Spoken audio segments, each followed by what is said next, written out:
What I'm going to be talking about today is body composition and adverse outcomes in childhood cancer. And my contact information is at the bottom. I have no conflicts of interest to disclose. So in terms of a little bit of background, childhood cancer is a group of disorders that are considered as rare diseases.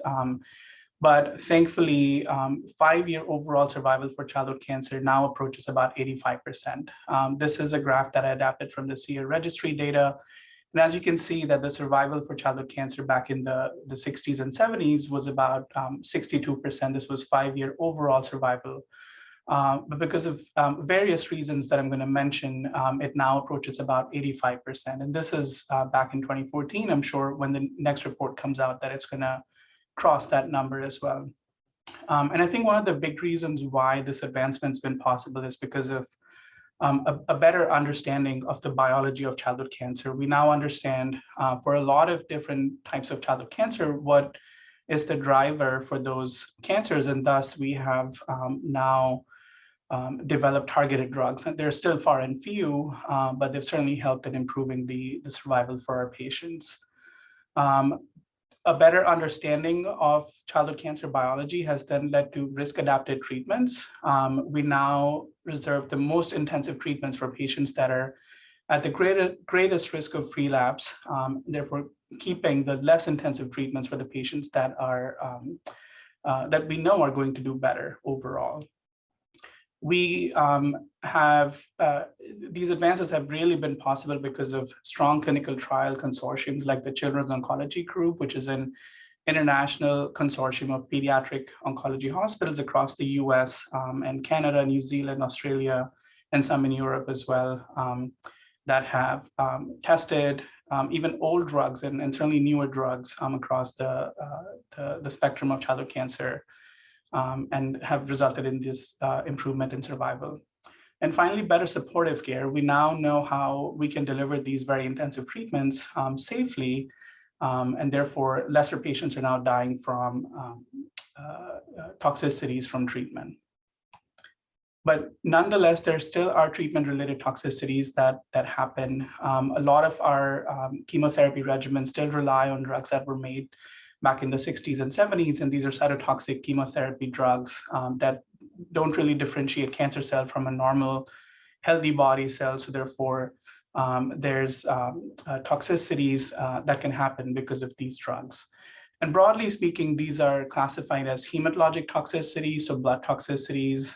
When we administer chemotherapy, it has an effect on a patient's bone marrow, which is a factory of their blood cells. Therefore, patients will often need transfusion support like red blood cells, platelets. They will have low white blood cell counts, so therefore they become immunosuppressed or immunocompromised during treatment, which can lead to infections.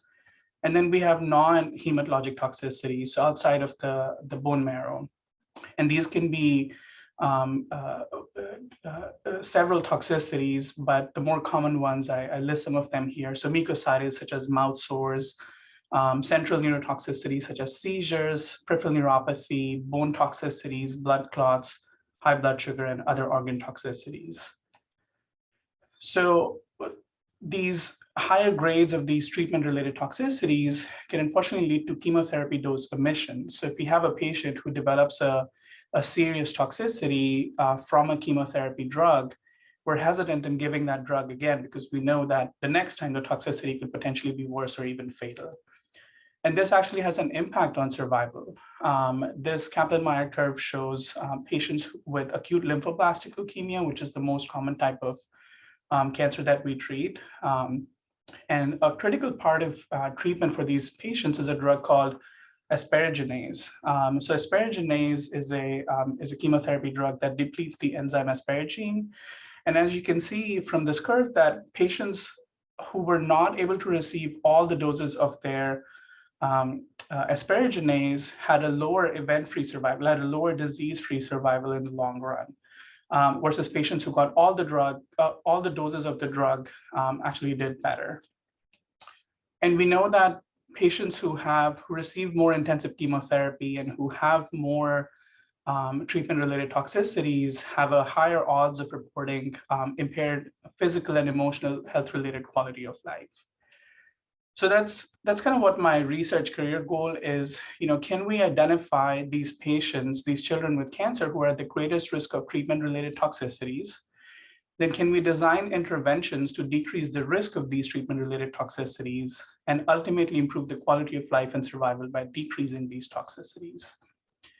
So this really kind of idea for studying treatment-related toxicities started when I was back in fellowship, where we had two different patients who were getting the exact same treatment, and one patient would have repeated hospital admissions, ICU admissions, and the other patient may come into the hospital once. So that kind of led me to trying to understand why is this variability in this toxicity risk. And I'm surprised that while we've gotten so much better at developing new drugs, work that's gone into understanding this toxicity risk it's very poorly understood, and there's very limited data that has looked at that. Nonetheless, we know that race and ethnicity can play a role in the risk of toxicities from chemotherapy. We know that older kids, so kids generally speaking who are over 10, tend to have more treatment-related toxicities, whether that's central neurotoxicity or pancreatitis or liver toxicity. And we know that genetic polymorphisms play a role as well. Another avenue, and this is what we're going to be focusing on for exploration, is the role of body mass index, so BMI, and its association with outcomes. So there are studies that have shown that there's inferior survival and greater toxicity in children with acute lymphoblastic leukemia who are either underweight or have obesity at the time of diagnosis compared to normal or overweight kids. But there's contradictory data as well that show that BMI at the time of cancer diagnosis doesn't have an impact on survival. So we actually looked at that using a study that was done by my mentor, Dr. Bhatia. So this was a study that the study's primary aim was examining adherence to oral chemotherapy during maintenance. So ALL treatment involves several months of highly intensive chemotherapy that's given mostly IV in the clinic or in the hospital, followed by about 1 year to 2 years of oral chemotherapy. And what the study basically showed was that adherence to oral chemotherapy really has an impact on survival.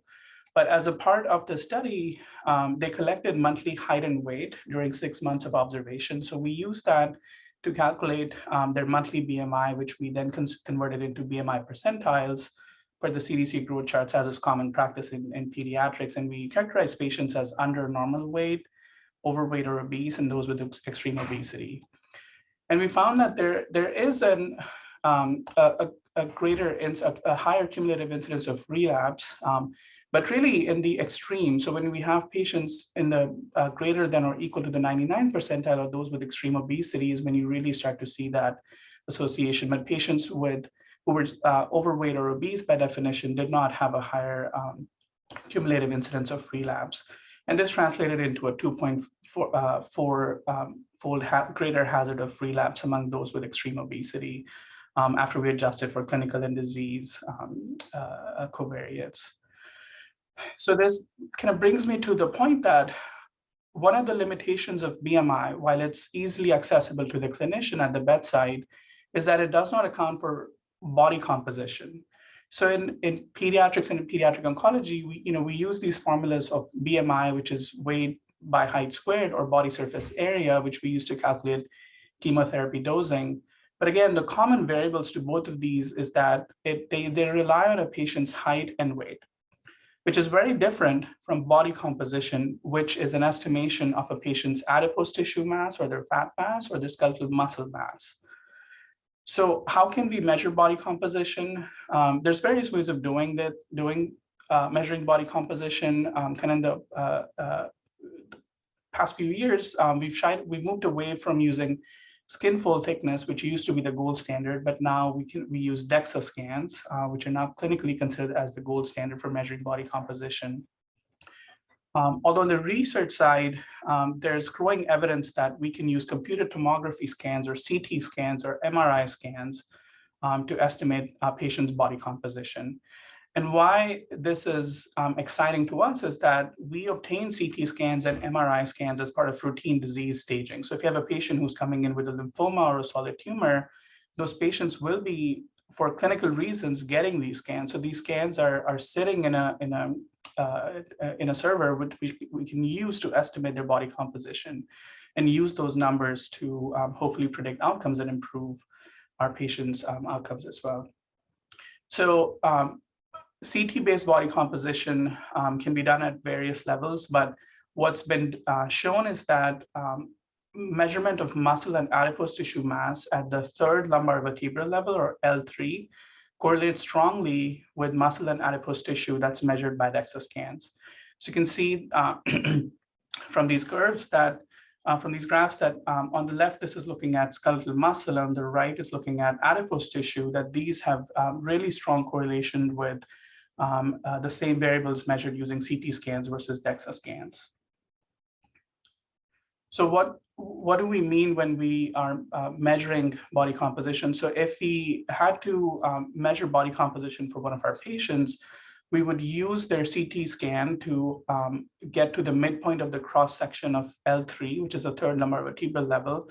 And then we can use a software to highlight that image and the various segments within that image. Now, there's various softwares that are available. One's more commonly used, that has been commonly used in research studies. And what we can do with this is we can measure the skeletal muscle area by restricting the CT image to certain Hounsfield units. And then the software can highlight the muscle area for that patient. We then normalize that to the patient's height, similar to a BMI measurement, to calculate what's called an SMI, or a skeletal muscle index. And then the software can also give us skeletal muscle density. So how dense is that muscle, or whether it's been replaced by fatty tissue, which will obviously result in a lower skeletal muscle density. And then we can measure adipose tissue mass. So we can measure subcutaneous adipose tissue, that's highlighted in blue here, intramuscular adipose tissue, that's highlighted in green, and then visceral adipose tissue, that's highlighted in this yellow color. Again, by restricting the image to certain Hounsfield units. And then we can sum this to get a total adipose tissue mass. And again, we adjust that for the patient's height to get a height-adjusted total adipose tissue. So why does this matter? Studies have shown that patients with identical BMI, so in this figure 29.4, can have a wide variation in their skeletal muscle index. You can see that these three patients have such a wide variation in the amount of skeletal muscle that they have.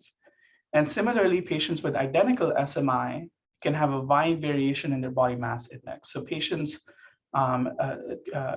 we can get additional information using CT scans that we may not be able to identify using just a BMI. And the bottom line might be that patients with the same body surface area, or BSA, might be getting the same dose of chemotherapy, but they may have different distribution of these chemotherapy drugs and therefore different toxicities and efficacy of these medicines. It's been now very nicely established that sarcopenia, or low skeletal muscle mass, is associated with inferior survival in adult onset cancers. I highlight just a few here, but there's certainly a vast amount of data across other adult onset cancers as well that show that sarcopenia is associated with inferior disease-free survival. So here we can see lung or GI cancers, non-metastatic breast cancer, and then colorectal cancer. And similarly, we know that sarcopenia is associated with greater chemotherapy toxicity across in adult onset cancers. And these can be hematologic toxicities, GI toxicities, which eventually might result in dose reductions and dose omissions. There may be treatment delays, hospitalizations, and treatment discontinuation, which is not ideal. So what are the data in childhood cancer? Well, one, we know that BMI correlates very poorly with changes in fat and muscle mass measured during DEXA scans during treatment of childhood ALL. So as you can see from this graph that over time, so at diagnosis and at the end of first cycle and at the end of the fourth cycle, BMI might go down or go up, but that does not correlate as nicely with an increase in the fat mass at the same time points and a decrease in the lean muscle mass of these patients. So clearly, this is information that we have that we are using at the bedside, but that is not representative of what is happening within the patient's body that we can gain through additional imaging modalities. And how does that correlate with outcomes? Well, that's been, the data for that are even fewer. So there was a study that looked at changes in muscle and adipose tissue mass between at the time of a cancer diagnosis and 6 weeks after in patients with Hodgkin lymphoma. And essentially what they showed was that on univariate comparison, patients that gained more adipose tissue and those that lost more muscle may have a greater likelihood of relapse.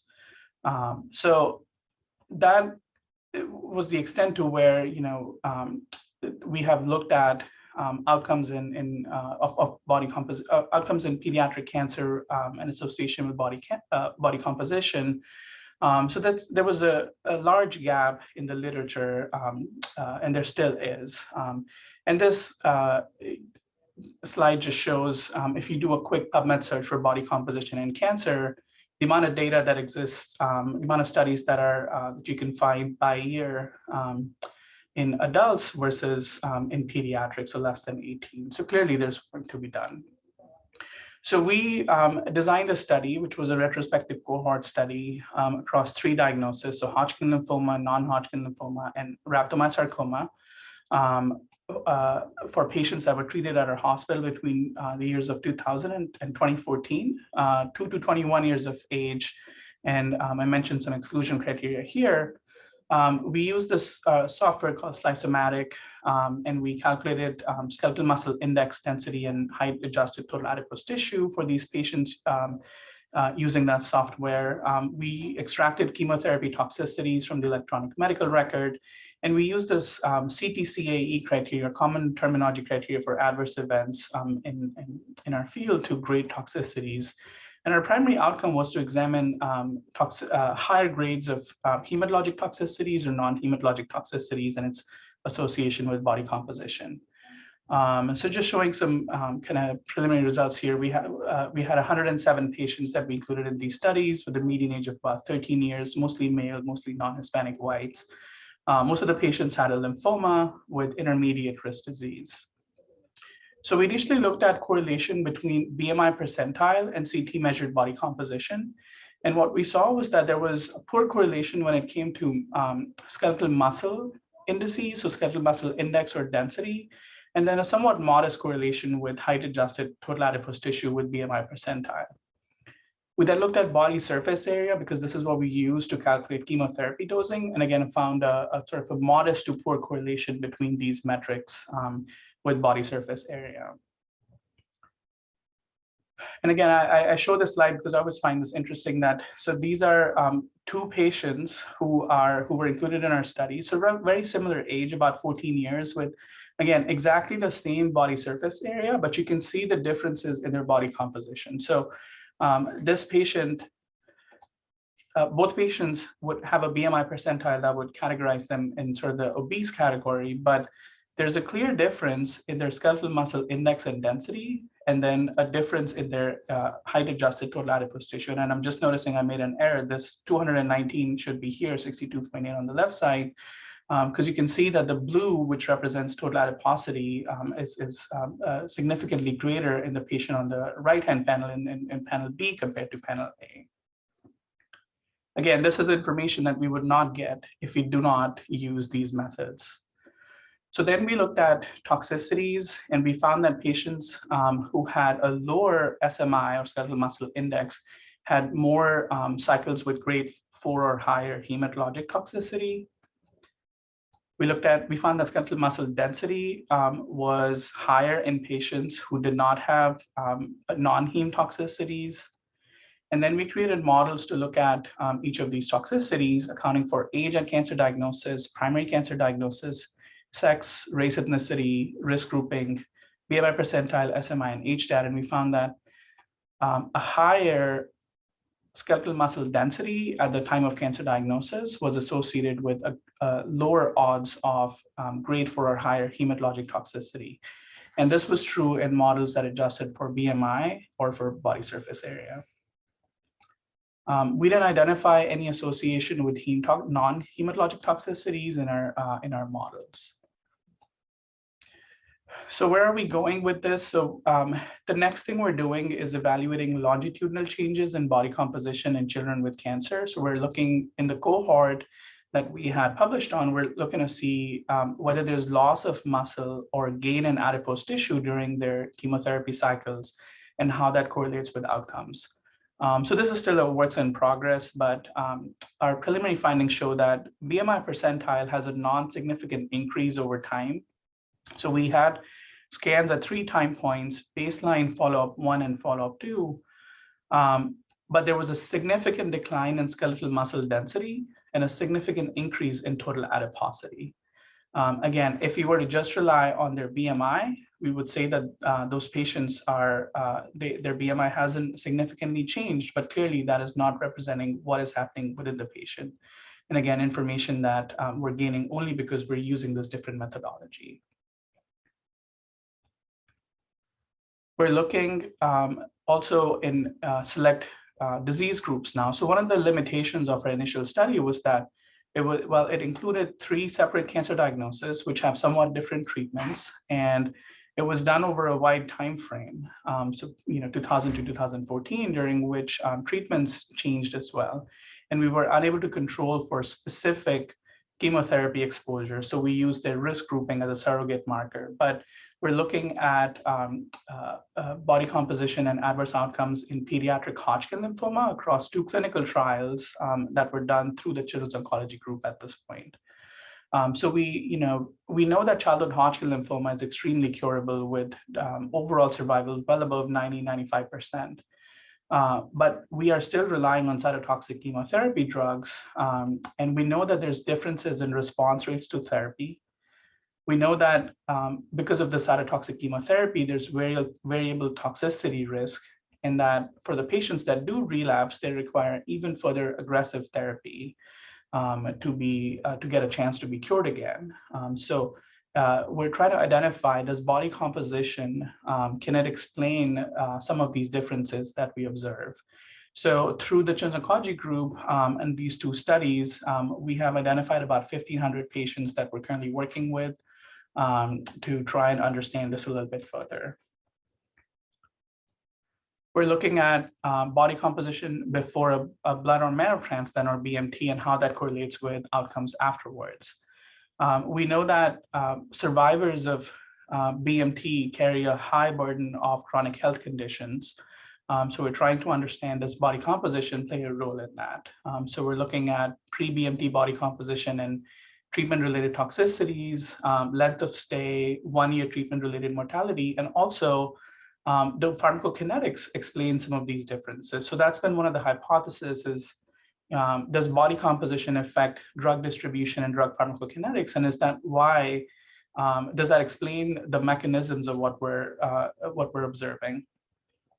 And eventually our goal is to try and understand these mechanisms a little bit better.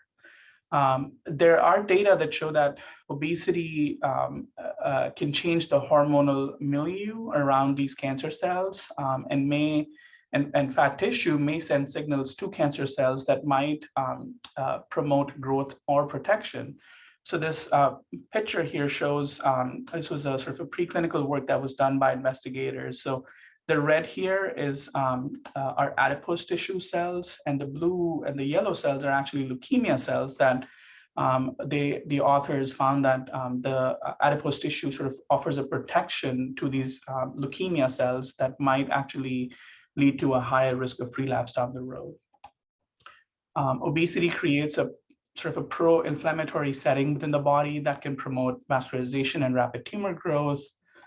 And then in our study, we actually found that there was sort of this initial evidence of differences in drug levels. So we found that patients that had extreme obesity had the lowest levels of this metabolite called thioguanine nucleotide. That is the active anti-leukemia metabolite of the drug that they have to take during maintenance therapy. And there was sort of a dose-dependent decline across the BMI categories. So in conclusion, we show that body composition analysis is feasible using routinely obtained CT scans in children with newly diagnosed cancer, and that it provides additional and meaningful information. We show that skeletal muscle and adipose tissue show poor correlation with BMI percentile or body surface area, and that lower skeletal muscle density is associated with greater risk of chemotherapy cycles with hematologic toxicities in children with lymphoma and rhabdomyosarcoma. And our ongoing work is focusing on further validating these findings and understanding the mechanisms of these associations. With that, I want to thank my mentor and my research team and all the funding mechanisms and patients and their families.